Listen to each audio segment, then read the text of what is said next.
দেখুন, এইভাবে তো ভোট হতে পারে না।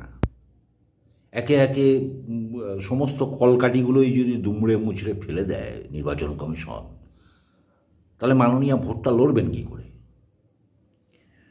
চিফ সেক্রেটারিকে পাল্টে দিচ্ছেন, হোম সেক্রেটারিকে পাল্টে দিচ্ছেন, ডিজিকে পাল্টে দিচ্ছেন, সিপিকে পাল্টে দিচ্ছেন। তারপরে আবার শুনছি যে সব জায়গায়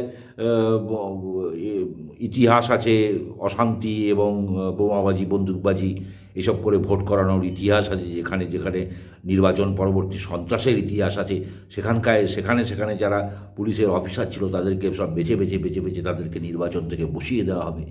এই কলকাঠিগুলোই যদি নির্বাচন কমিশন দুমড়ে মুচড়ে ফেলে দেয়, তাহলে ভোটটা লড়বে কী করে দিদিমণি? এটা ঠিক না, এটা ঠিক না। আর এইভাবে নন্দীগ্রামে শুভেন্দু অধিকারী দাঁড়াবে, ঠিক আছে, ওটা সিট ওর দাঁড়াবে, ঠিক আছে। আবার তার সঙ্গে ভবানীপুরে কেন দাঁড়াবে? ভবানীপুরে কেন দাঁড়াবে? তুমি নন্দীগ্রামের তুমি এমএলএ, তুমি নন্দীগ্রামে দাঁড়াও, তুমি চলে এলে ভবানীপুরে।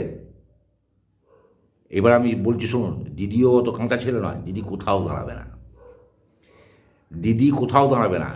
ধরুন এখন যদি দিদি বলে যে আমি ভবানীপুরে দাঁড়াবো না, আমি মেটিয়া বুরুজে দাঁড়াবো, বন্দরে দাঁড়াবো, সেটা ভুল বার্তা দেবে যে ভয় পালিয়ে গেছে।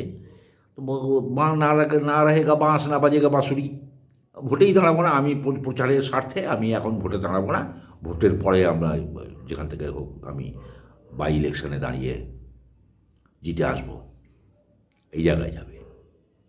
কেননা হারতে কেউ চায় না। দিদি অত বোকা নয় যে শুভেন্দু হারাবে হারাবে বলে তখন তুই লাফা না, তুই যত খুশি লাফা, আমি দাঁড়াবোই না, তুই আমাকে কী আনাবি। তবে হ্যাঁ, এই কলকাঠিগুলো দুমড়ে মুচড়ে ফেলে দেওয়া নির্বাচন কমিশনের, এটা কিন্তু খুব খারাপ। আমাদের পশ্চিমবঙ্গের যে নির্বাচন সিইও, চিফ ইলেকশন অফিসার যে আমাদের পশ্চিমবঙ্গের, মনোজ আগরওয়াল, যতদূর সম্ভব মনে পড়ছে নামটা, এও এক হারামজাদা। আরে এর আগে যে ছিল আরিজ আফতাব, কত সুন্দর লোক, তাকে দিয়ে যা খুশি করানো যেত, যেখানে খুশি যেমন খুশি লোক ডিপ্লয় করা যেত। এগুলো চলতে পারে না, এগুলো আরিজ আফতাব নেই বলে এরকম ভাবে যা খুশি তাই, এগুলো মানা যায় না, এগুলো মানা যায় না। আর মানবও না, কোথাও দাঁড়াবও না।